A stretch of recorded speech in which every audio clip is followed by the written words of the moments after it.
the canned food section, you would think that most foods would be gluten-free. None of them are labeled as such on the displays.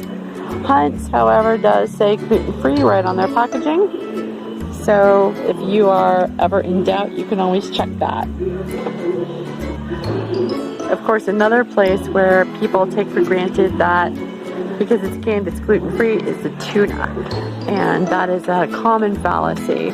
Wild Planet is definitely, and it's marked as such, is definitely my go-to brand.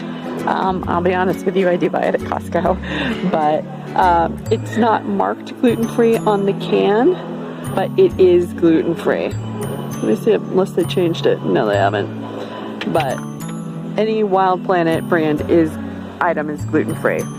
Then there are some black label products that are also gluten-free. Black or gold label. Bumblebee has one, and also I believe Starkist has one.